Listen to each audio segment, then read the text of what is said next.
So today was my first official day on psychiatry, and a patient chased us down the hall. This was hours ago, and I am still in shock. Like, I cannot believe that this happened. I felt like I was in a movie, and apparently the doctor we were with, they said for 15 years that I've been a psychiatrist, this has never happened. And I'm like, happy first day, happy first patient. Like, this is a lot. I know that I go into every single rotation being open, but now I'm openly skeptic. As in, I don't know. Let's just talk about first day. Hey y'all, welcome back to Madeittomedicine with Vix. That's me. I'm a third-year medical student at the University of Illinois College of Medicine. And I come to you weekly with a little bit about my pre-med and med school life. Yeah, today was a lot. Clearly I'm no longer in white coat or scrubs. So much time has passed since my initial breakdown of a bit of my feelings when I was just leaving the hospital. I've had time to process and talk to my father about it, because I had to warn him. The first time he learned about it could not be on camera. Like, that was going to be unacceptable and inappropriate. Talked to a friend about it. And even while we were on shift, multiple doctors kept asking me and my colleague, are y'all okay? Like, I'm so sorry. How are you feeling?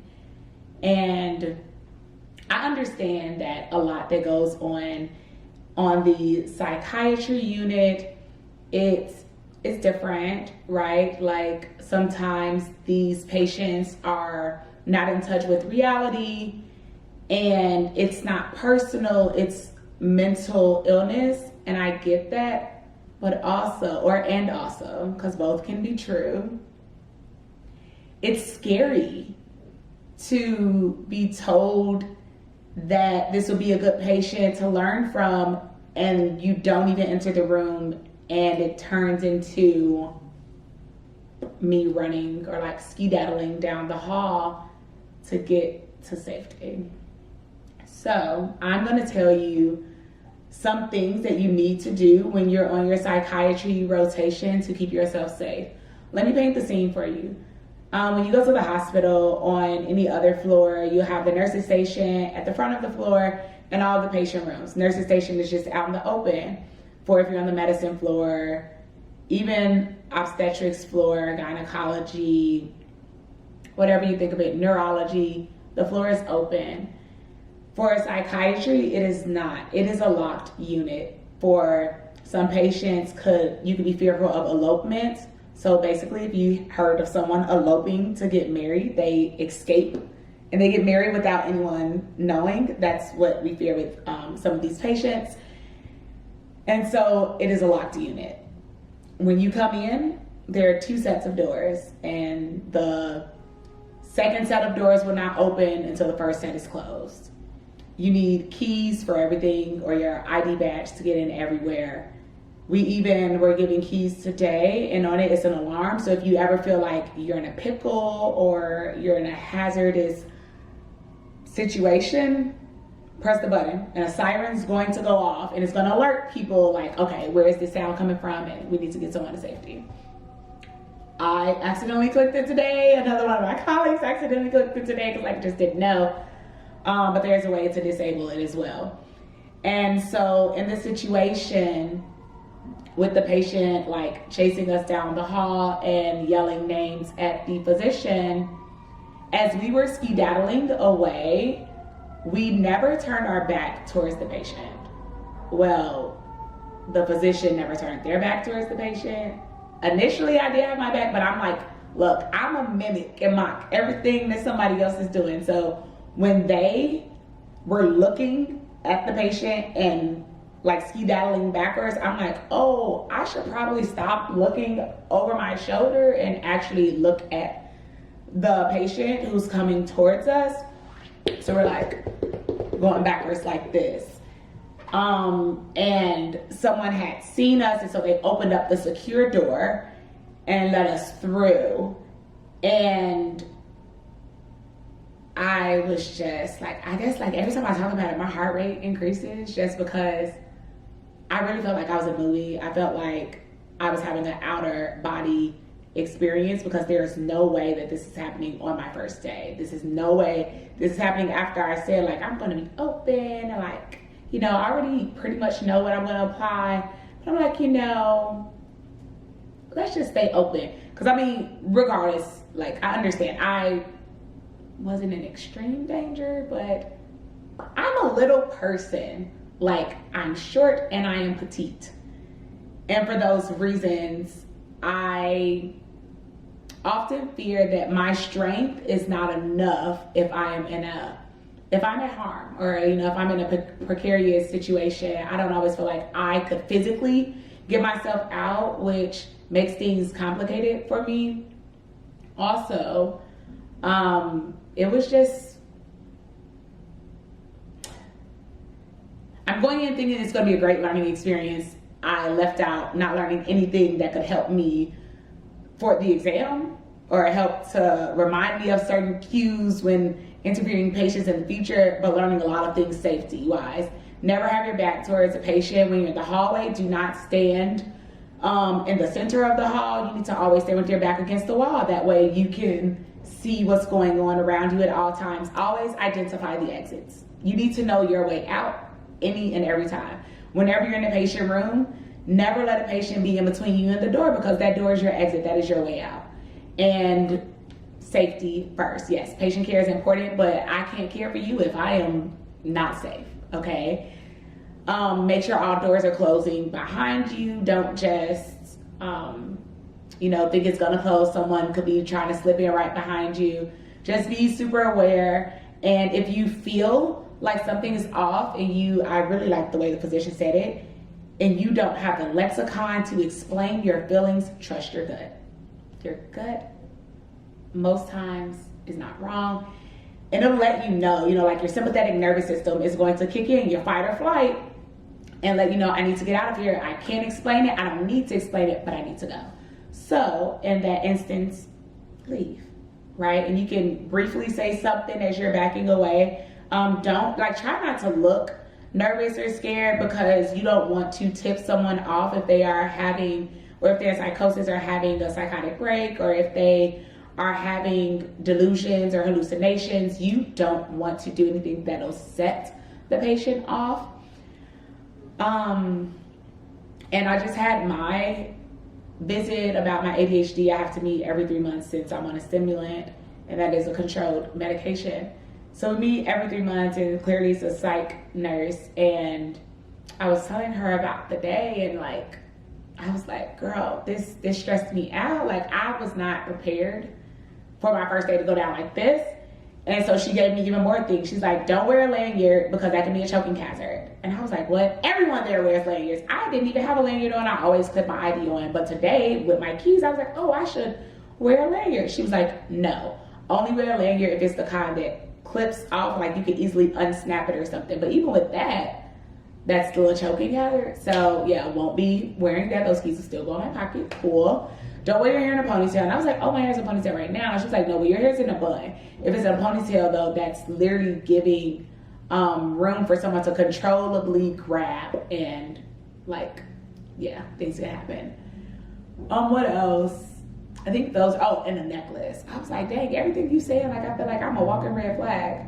So I do keep my necklace on every day, but it will officially be inside of my clothing, because I'm not, safety. I would like to leave the hospital after I arrive there.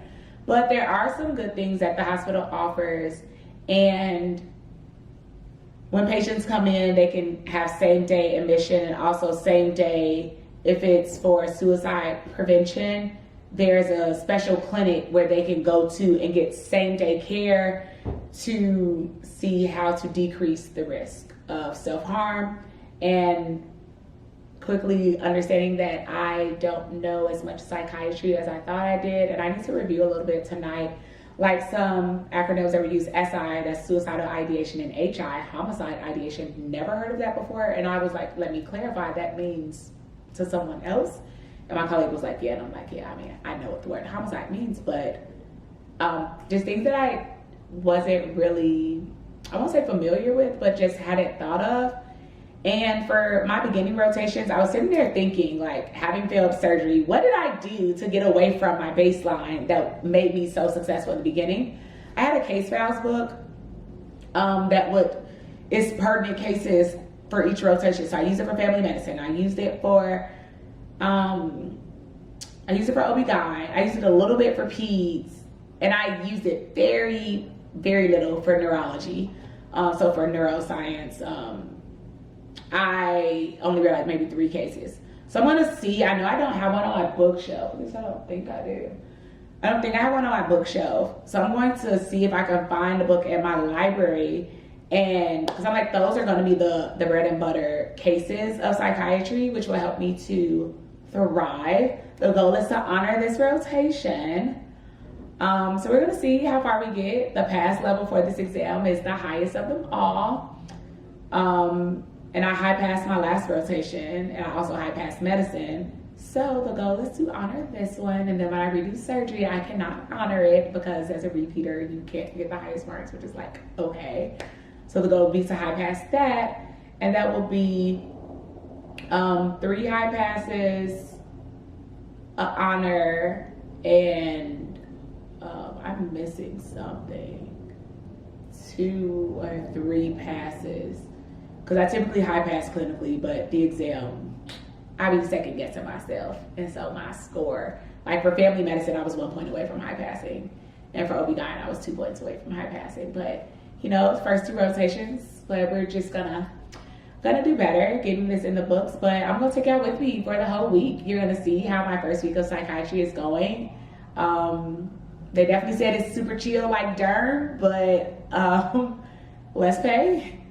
And unlike today, that rarely happens, as I was told. And so hopefully tomorrow it'll be a lot more chill. I'll get my first patient and be round at 9:30 in the morning. So I just have to arrive early enough to get a patient, read up on them, interview my patient, prepare to present them for rounds at 9:30. So yeah, I'm excited for my last rotation, barring, you know, aside from having to repeat surgery. This is the last new content of a rotation. Excited to be here. Might even ask for a letter of recommendation. We shall see, but very excited to see how this goes, and hopefully I'm not chased by anyone else. But come on, let's do this for the whole week together. We in this thing together, y'all. All right, let me get to Bible study now.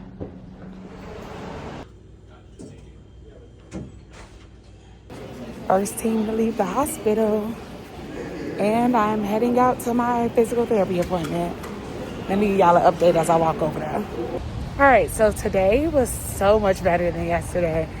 My attending was out yesterday, and we had another attending filling in, but everybody just kept apologizing for like what happened yesterday with the patient and how they were chasing us down the hall, and then reiterated safety protocols and different ways and things that we can contact them. For instance, because I definitely expressed mental and emotional disturbance from yesterday, and like how it actually shook me up for several hours post encounter. So that was comforting to know that they weren't just like brushing it off and honestly taking it seriously, because bruh, what? I didn't have a patient today. Psych is definitely the chill rotation, and like yesterday our director was like, I mean, it's not chill, but like it's chill, and take your lunch, take your time, no one's gonna rush you. And it just is definitely giving like we care about your mental wellness, which is beautiful. And as a psychiatrist, I would agree that one should care about that. I get my first patient tomorrow, and we'll see how that goes. It's pretty lax. They say come in between 8 and 8:30.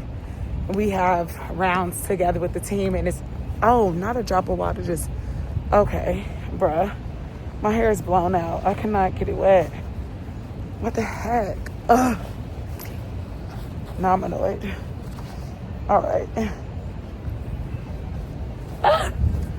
I'm literally out here looking wild. Okay, anyways, we have interdisciplinary rounds. So it's with the social worker, a nurse, the doctors, med students, pharmacy, and suicide prevention therapists. So it's pretty dope, you know, the interprofessionalism of it all.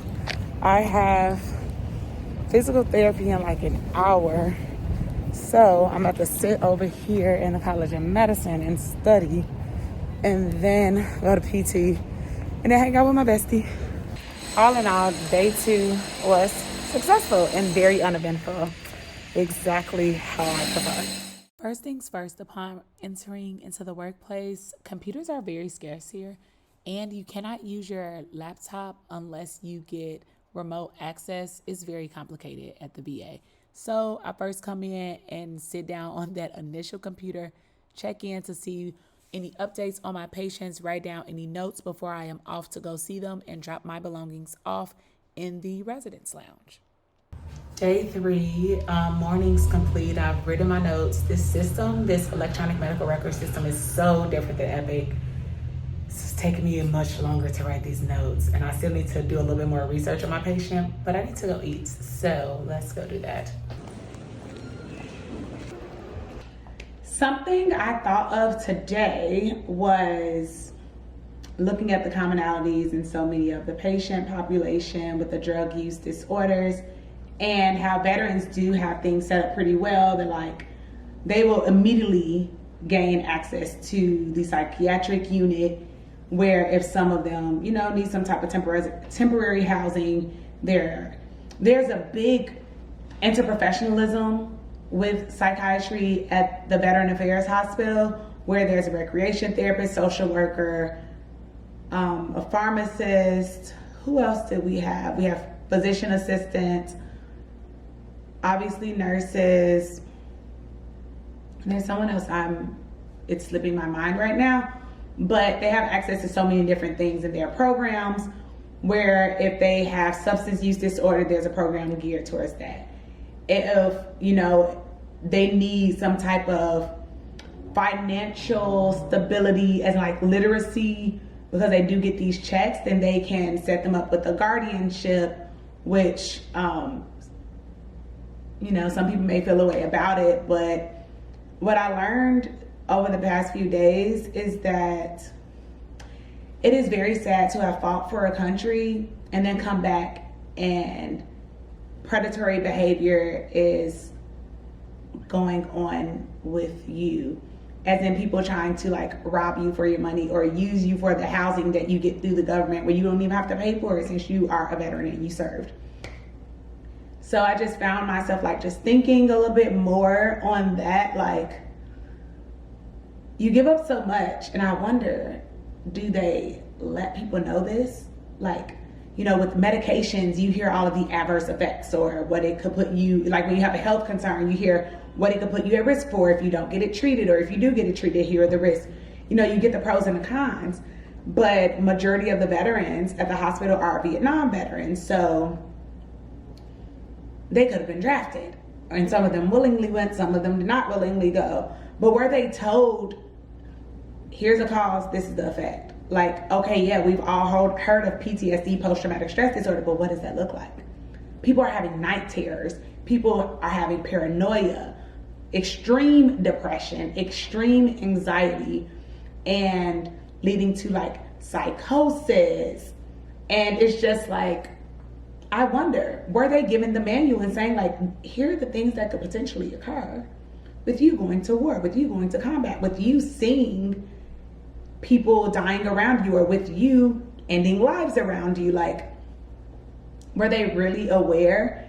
And it just really breaks my heart, because most of the people in there, they want to get better, but then they go back to the same environment and they find themselves back in the same cycle all over again of detoxing, or getting their medications squared away, or moving out somewhere to a residential home temporarily and then coming back to Chicago. And it's just a cycle, and it is sad, and it's very unfortunate.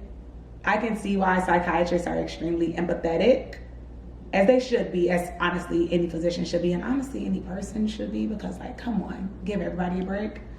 But someone posed a great question on Instagram, so shout out to Nay for asking, in orientation, has anyone talked about ways for students to maintain their mental wellness while on a psychiatry rotation. So I asked the attending this question today, asked like, are there any resources for students or attendings or like physicians period working in the psychiatry unit?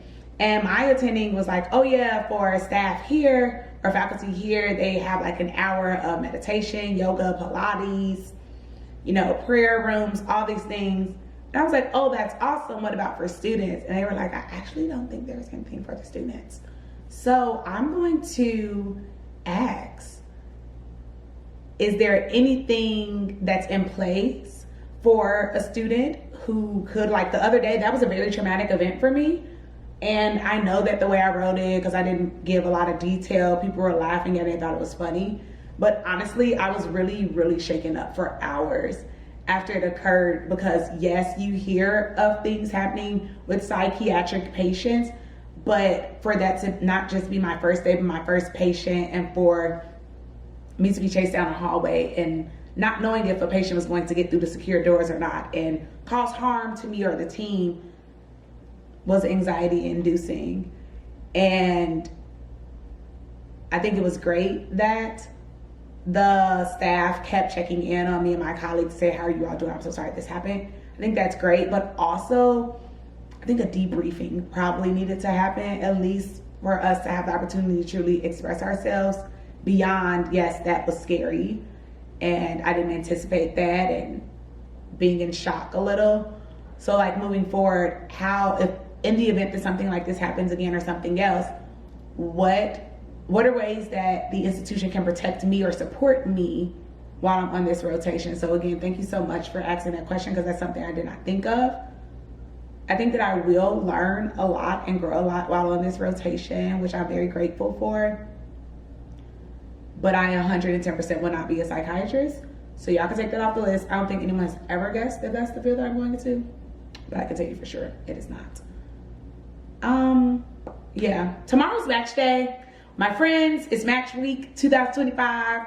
Several of my friends matched on Monday, or they soaked throughout the week, and find out if, when like a few of them have dual applied, multi applied specialties, so they know they matched, but they don't know what exactly they matched.